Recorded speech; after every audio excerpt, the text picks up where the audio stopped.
நான் ஆறு தெரியுமா அப்படின்னு ராவணன் கோபமா கேட்டான். நன்னா தெரியுமே. அங்கதானே சொன்னார் ஹனுமான் சொன்னார், உன்னை பத்தி நான் சரித்திரம்லாம் கேள்விப்பட்டிருக்கேன். எங்க அப்பா வாலியோட நீ சண்டை போடுறதுக்கு ஒரு தடவை வந்தியா, அவர் சந்தியாவந்தனம் அணிந்தாராம், நீ இப்பவே சண்டை போட்டாதான் ஆச்சுன்னு பிடிவாதம் முடிச்சியா. அப்ப அவர் அதை பொறுக்காமல் உன்னை எடுத்து தன்னுடைய கையெடுக்கல இப்படி இடிக்கிண்டு 3 சமுத்திரத்துக்கு போய் அர்க்க பிரதானம் பண்ணிட்டு திரும்ப கிஷ்கிந்தைக்கே வந்து குதிச்சு உன்னை கையிலேருந்து விட்டுட்டு, ராவணா ஏதோ என்னோட பேசணும்னு சொன்னீங்க, என்ன பேசணும்னு கேட்டாராம். இல்ல நீ எனக்கு நண்பன்னு கை கூப்பிட்டு நீ ஓடி போனியா. இந்த கதை நான் கேள்விப்பட்டிருக்கேன். நீ அந்த ராவணனான்னு எனக்கு தெரியாதுன்னு. இதை விட என்ன சிரிப்பு வேணும். அவனா நெளியறான், இவர்கிட்ட மாட்டின்றது தப்பா போச்சுப்போ. இந்த கதையெல்லாம் தெரிஞ்சு வச்சிருக்காரு, அதே ராவணன் தான். வேற என்ன தெரியும்னா, கார்த்தவீர்யார்ஜுனன் உன்னை ஒரு பூச்சி ஆட்டம் கூண்டுல அடிச்சு தூக்கிருமானா நம்ம, அந்த கதையை நான் கேள்விப்பட்டிருக்கேன். கார்த்தவீர்யன்னு ஒரு வாகிஷ்மதினு பட்டணம் நர்மதா நதி கரையில இருக்கு. அந்த கரையிலே ராவணன் சிவலிங்கத்தை வைத்து பூஜை பண்ணிட்டார். கார்த்தவீர்யார்ஜுனனுக்கு 1000 கைகள். அந்த கைகளை வச்சு நர்மதா நதி போக்கையே தடுத்தான். அதனால தண்ணீர் ஒரு பக்கம் வெள்ளமாக சிவலிங்கம் அடித்து சென்றது. அது கண்ட ராவணனுக்கு கோபம். கார்த்தவீர்யார்ஜுனனோட சண்டை போடுறதுக்காக வந்தான். அவரை அப்படியே கட்டா பிடித்து ஒரு கூண்டுக்குள்ள குரங்கு குட்டி மாதிரி அடைச்சு தம் பட்டணத்தினுடைய வாசப்படியில தொங்க விட்டு குழந்தைகள்லாம் பொருட்காட்சியா வேடிக்கை பார்க்கட்டும்னு 4 நாள் வச்சிருந்தான் கார்த்தவீரியன். இந்த கதையை இவர் எடுத்து சொல்லி, ராவணா அதே ராவணன் தானே நீ, இல்ல வேற ஆறுமான்னா, இனிமே இவள்கிட்ட பேசுறதுதான் தப்பு, சின்ன வாழ்கிட்ட காலத்தை வாயை கொடுத்துட்டு மாட்டிக்கூடாதுன்னு உடம்பு அதை போல இதை சொல்லி அப்படிதான் அவனுடைய ஹாஸ்ய ரசம். இது ஆஞ்சநேயர் எதுக்கு எடுத்து சொன்னார்னா, அந்த கார்த்தவீர்யார்ஜுனன் பரசுராமர் கையால் அடிபட்டான். ஒரே அடி வெட்டிய வீழ்த்திட்டார். 21 தலைமுறைகளுக்கு அழித்தார் ஒல்லிய பரசுராமர். அந்த பரசுராமரிடத்துல தோற்றோடினவன் கார்த்தவீரியன். பரசுராமர் எங்கன் ராமனுடைய கையில் தோற்றோடினவர். யோசித்து பாராவனா, ராமனிடத்துல தோற்றவர் பரசுராமர், பரசுராமரிடத்துல தோற்றவர் கார்த்தவீரியன், கார்த்தவீரியனிடத்துல தோற்றவன் நீ. நீ எந்த கீழ்படிக்கட்டுல இருக்க, ராமன் எந்த மேல் படிக்கட்டுல இருக்கார் பார்.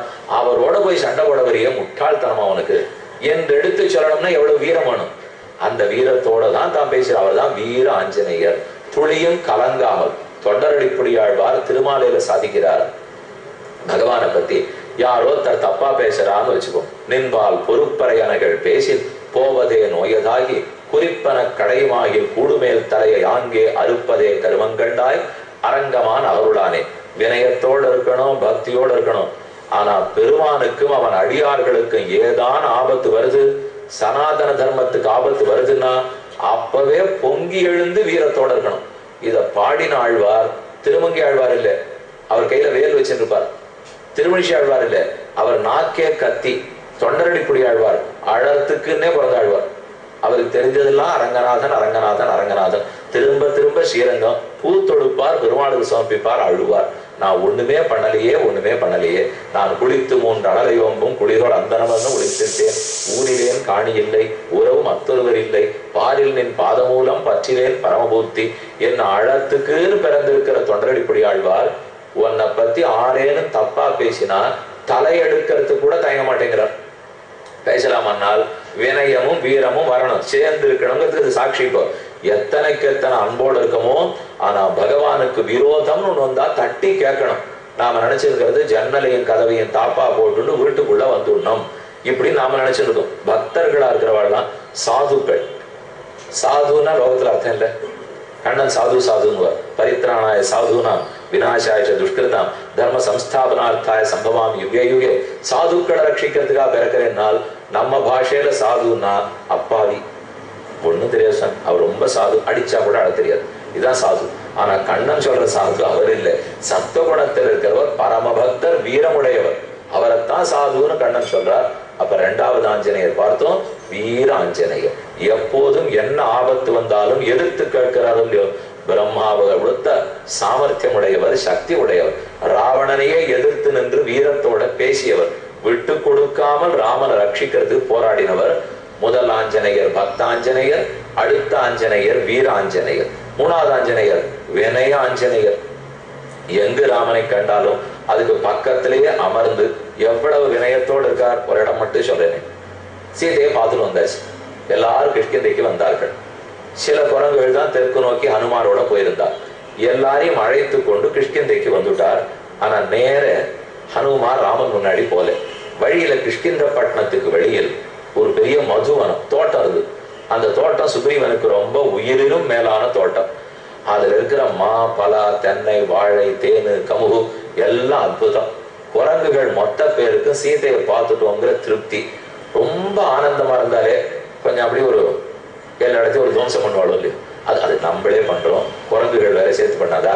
அதனால எல்லாரும் சேர்ந்து அந்த தோட்டத்துக்குள்ள போனார்கள். ததிமுகன்னு ஒருத்தன், அவன் சுக்ரீவனுக்கு மாமா வரவு. அவனைத்தான் தோட்டத்துக்கு காவல்காரனா வச்சிருந்தான். ஒரு மரம் செடி கூடி போகக்கூடாது, நீ தான் பொறுப்புன்னு வச்சிருந்தான். வந்த குரங்குகள்லாம் எல்லாத்தையும் அடித்து புரட்டி போட்டு தேனையா குடிக்க ஆரம்பிச்சா. ததிமுகன் எதிர்த்து வந்தான். ஓங்கி அவனுடைய தாடையெல்லாம் ஹனுமாரே ஒரு குத்து விட்டான். அவன் எதிரே பார்க்கல, இவருமா அடிப்பார்? இத்தனை நாள் இப்படி நீங்க பார்த்ததே கிடையாது. அவரே அடிச்சுட்டு நான் சுக்ரீவன் இடத்துல போய் சொல்லுவேன் பயப்படுத்தினான். நான் அடிச்சேன்னு சேர்த்து போய் சொல்லுட்டார். அவன் திரும்ப ஓடினா சுக்ரீவன் இடத்துல உன்னுடைய மதுவனம் படுத்து சொன்ன உடனே சுக்ரீவனுடைய உள்ள கிடக்க என்ன தெரியுமோ, தன் வாளை எடுத்து பக்கத்தில் இருந்த பாறாங்கல்லு மேல ஓங்கி அடிச்சான். லக்ஷ்மணன் கூட இருந்தார். குரங்குகள் வாளை எடுத்து அறைந்தா சந்தோஷப்படுறதுன்னு அர்த்தம். என்ன சுக்ரீவா உனக்கு சந்தோஷம்? உன்னுடைய உயிராட்டம் இருக்கிற தோட்டம் போயிடுத்துக்கிறான், அது போய் சந்தோஷப்படுறேன்னால் ஹனுமான் சீதையை கண்டுவிட்டார்னார் அவர். இவனுக்கு புரியல. தோட்டம் போனதுக்கு சீத்தை கண்டுபிடிச்சதுக்கு என்னன்னால், நான் 30 நாள் கெடு கொடுத்துருக்கேன், அந்த கெடுவை தாண்டி போச்சு, திரும்பியே வந்துடக்கூடாதவா? ஏன்னா சுக்ரீவனுக்கு ஒரு ஆணை வழக்கம் உண்டான்.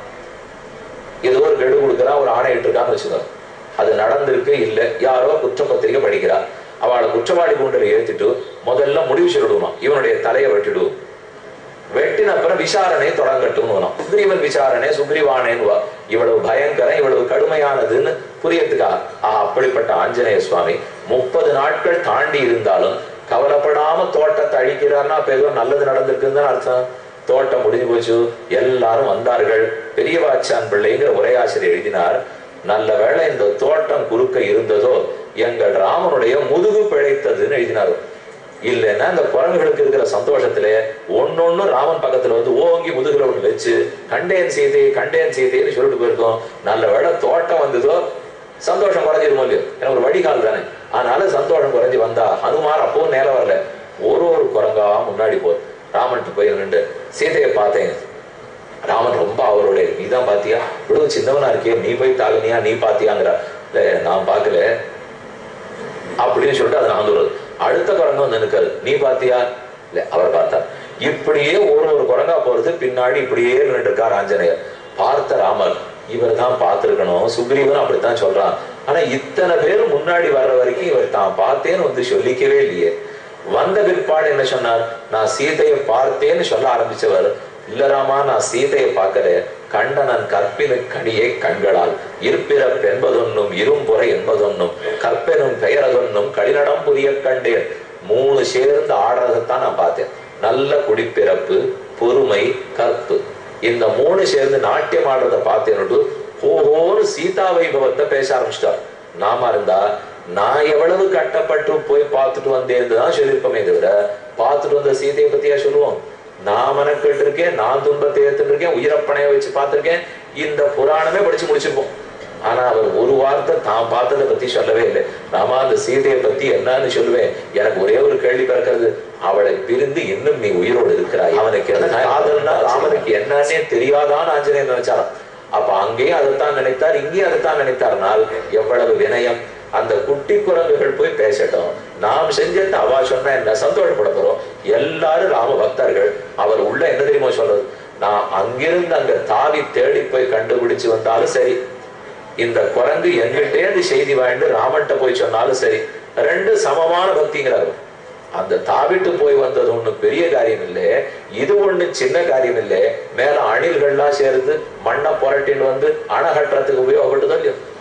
குரங்குகள் மலைய நூக்க குளித்து தாம் புரண்டிட்டோடி தரங்கலில் அடைக்கலுத்த சலமிலா அணிலம் போலேன்னு தொழில் பிழையாளர் சாதிக்கிறார். கல்லுகள்லா பாறாங்கல்ல கொண்டு போய் ஹனுமான் வானரத்தவர்கள்லாம் வைக்கிறார். பூச்சி வேலையே இல்லையா. அணில் பார்த்துட்டு கோவிச்சது, உங்களுக்குலாம் கட்டடமே கட்ட தெரியாது இருக்கு, செங்கல் அடிக்கிட்டா வீடாடுமா? பூசினா தானே வீடாகும். நீங்க கல்லை கொண்டு போய் வச்சா இப்படி பாலமாகும், நாங்க பூசி காட்டுறோம் பாருங்க அப்படின்னு உடம்ப மண்ணுல புரட்டிக்கிறது, தண்ணீர்ல நினைச்சுக்கிறது, போய் போய் போய் உதிர்க்கிறதாம். இந்த அணில் உடம்புல ஒட்டின்னு இருக்கிற மண்ணு உதிர்ந்து அது பூசி அது பாலமாகி அதுலதான் ராமன் நடக்க போறான்னு அது எண்ணம். நாம இருந்தா சட் போறோமா, என்று சொல்லுவோம் இல்லையோ. ஆனா ஆஞ்சநேயர் அதை பார்த்து ரொம்ப சந்தோஷப்படுறார். போ போ, உன்னுடைய கைகத்தை நீ ஒழுங்கா பண்ணு. அதுல ஒரு அணில் கொஞ்சம் சாமர்த்தியக்கார அணில் தன் முன்னங்கால வச்சு நிமிந்துன்னு அனுமாரை பார்த்து கேட்டுதான், உங்களுக்கு எல்லாம் வேகமே இல்லை, காலை உணவை ராமன் இக்கரையில முடிச்சுட்டார், மதிய உணவுக்குள்ள லங்கைக்கு போய் அவர் சாப்பிட வேண்டாமா, இவ்வளவு மெதுவா கட்டியிருந்தீங்கன்னா என்னை கட்டடத்தை முடிக்கிறது அப்படின்னு அது கேட்டுட்டு, நாங்க சொல்றபடிக்கு இனிமே கல்லை கொண்டு போய் வைங்கோன்னு. ஹனுமான் கேட்டா, நான் தான் பெரியவன், நான் கல்ல வைக்கிறேன், நீ சின்னது, நீ பூசுனா. இல்ல இல்ல, யோசித்துப்பார். யாரு பூச்சு பூசுறாளோ அவர் தான் மேஸ்திரி, யாரு கல் எடுக்கிறாளோ அவ தான் சித்தாள். மேஸ்திரி சொல்லபடி சித்தாள் கேட்கணுமா, சித்தாள் சொல்லபடி மேஸ்திரி கேட்கணுமா? அதனால நான் சொல்லபடிக்கு நீ கேளுனால் ஆமாமா கேட்கிறேன்னு கேட்கிறாரு. ஏன்னா கல்ல அடிக்கினால் அதே கைங்கரியம், மண் அடிக்கினால் அதே கைங்கரியம். நான் கண்டேன் சீதைன்னு குரங்கு போய் சொன்னாலும் அதே கைங்கரியம், நான் தாவிட்டு வந்தாலும் அதே கைங்கரியம். ஏன்னா அவர் எதை உறுதியா நம்புறாரு தெரியுமோ, இது இத்தனையும் ராமானுகிரகத்தால் நடக்கிறதே தவிர நம்ம ஆற்றலால நடக்கல. நான் தாவினது என்னால் இல்லை, இந்த குரங்கு சொல்றது அதால இல்லை, கல்லடிக்கிறது எங்களால் இல்லை, மண்ணை உருட்டினது எங்களால் இல்லை, அனைத்தும் ராமனின் அருளால். அதோட ஒப்பிட்டு பார்க்கும்போது அது கைங்கரியம் பண்ணாருன்னா நான் கைங்கரியம் பண்ணாருன்னா, இந்த வினயம் அவரிடத்துல எப்போதும் இருக்கவே தான் வினய ஆஞ்சநேயர்னு சொல்றோம். நமக்கு சுலபத்துல அந்த எண்ணம் வரவே வராது. நான் பண்ண எந்த ஒரு காரியமா இருந்தாலும் அது அவர் பண்ணார் வாஸ்தவம். அவர் தொடுத்துன்னு வந்த பூ விட நான் கொண்டு நல்லா இருப்பாருங்க. இது பூ கொடுக்கறதுக்குள்ள ஒருத்தர் மாம்பழம் வாங்கி கொண்டு கொடுப்பார், இன்னொருத்தர் வாழைப்பழம் வாங்கியிருக்கார். நான் 30 ரூபா கொடுத்து மல்கோவா வாங்கியிருக்கேன், அவர் 2 ரூபா கொடுத்து வாழைப்பழம் வாங்கியிருக்கார். பத்திலா பக்தியில வித்தியாசம். இதைத்தான் பார்க்கவே கூடாதுங்கிறது கர்மம். நான் எதை கொடுத்து பெருமானுடைய பவளத்துல பட்டுட்டு திரும்பி வந்துட்டால் 30 ரூபா மல்கோவாவும் அதுதான், 2 ரூபா வாழைப்பழமும் அதுதான். அது அவருடைய பிரசாதமா நம்ம ஏத்துக்கு போறோமே தவிர இதுக்கப்புறம் 30 2 வித்தியாசம் பார்க்கலாமா? கோவிலுக்கு போறச்சே கூட அதை பார்க்க கூடாது. நம்ம வாழைப்பழம் கொடுக்குறோம், இன்னொருத்தர் மாம்பழம் கொடுக்குறாரு, திரும்பி மாத்தி வந்துடும். மாத்தி வச்சு ஒரே சத்தமா போயிடும். அது எப்படி நான் 30 ரூபா மாம்பழம் கொடுத்தா எனக்கு பிரசாதமா 2 ரூபா வாழைப்பழம் கொடுக்குறீங்களா? அதெல்லாம் முன்னாடி வச்சுக்கோ கணக்கே, பின்னாடி வச்சுக்காதே. அவருக்கு கண்டோரள பண்ணின விற்பாடு 2 ஒண்ணுதான், 30 ஒண்ணுதான் சொல்லுகிற இல்லையோ. அந்த ஆஞ்சநேயர் தான் வினய ஆஞ்சநேயர். பக்தாஞ்சநேயர், வீராஞ்சநேயர், வினய ஆஞ்சநேயர். இத்தனை குரங்குகளும் முன்னாடி போய் பேச விட்டுட்டு தான் பின்னாடி நின்னாரோ இல்லையோ.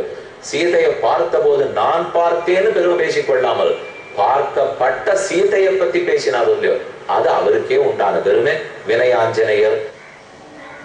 ஒரு முக்கிய அறிவிப்பு. மார்கழி மாதத்து திருப்பாவை உபன்யாசம் சென்னை மேற்கு மாம்பலத்தில் போஸ்டல் காலனியில் உள்ள ஜெயகோபால் ஹிந்து வித்யாலயாவில் டிசம்பர் மாதம் 16ஆம் தேதி தொடங்கி 30 நாட்களுக்கு தினமும் காலை 7 மணி முதல் 8:30 மணி வரை அவசியம் பக்தர்கள் கலந்து கொண்டு திருப்பாவையை கேட்டு ஆண்டாள் அருளை பெற வேண்டுகிறேன். மார்கழி மாதத்து மாலை உபன்யாசங்கள் டிசம்பர் 16ஆம் தேதி தொடங்கி 4 வாரங்களுக்கு சென்னையில் 4 வெவ்வேறு இடங்களில் உபனிஷத்துக்கள் கதையும் கருத்தும் என்னும் தலைப்பில் நடைபெறுகிறது. தினமும் மாலை 6:30 மணிக்கு. அதில் முதல் வாரம் டிசம்பர் 16 முதல் 21ஆம் தேதி வரை 6 நாட்களுக்கு அடையாறு ஸ்ரீ அனந்த பத்மநாப சுவாமி கோயிலின் மண்டபத்தில் முண்டகோபனிஷத், மாண்டூக்கிய உபனிஷத் நடைபெற உள்ளது. அரிய வாய்ப்பு. பக்தர்கள் திரளாக கலந்து கொண்டு சிறப்பிக்க வேண்டுகிறேன். இந்நிகழ்ச்சி ஸ்ரீராமனின்